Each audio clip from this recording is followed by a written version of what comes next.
Les différents sens d'un mot.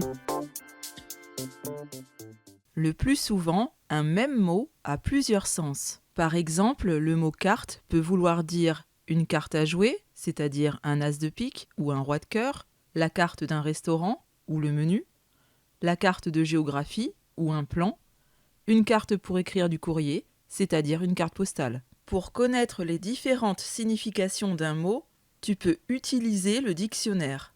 Voici l'article de dictionnaire concernant le mot règle dans le Robert Junior illustré. Le mot règle a ici 3 sens. Instrument allongé servant à tirer des traits et à mesurer des longueurs. Formule qui indique ce qu'il faut faire dans un cas précis. En règle, conforme à la loi, c'est-à-dire en accord avec la loi. Puisqu'un mot peut avoir plusieurs sens, comment peux-tu savoir dans quel sens il est employé ? Aide-toi du texte dans lequel se trouve le mot.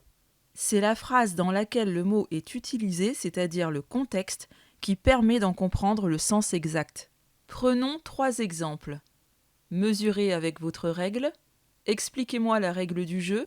Vos papiers sont en règle. Comment déterminer les différents sens du mot règle dans chacune de ces phrases ?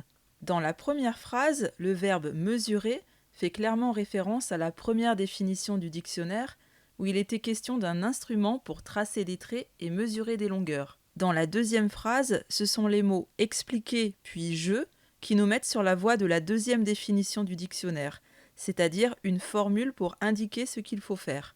Et dans la troisième phrase, le nom papier et la préposition en sont des indices qui nous orientent vers la troisième définition, c'est-à-dire qui est conforme à la loi. Que dois-tu retenir de cette leçon sur les différents sens d'un mot ?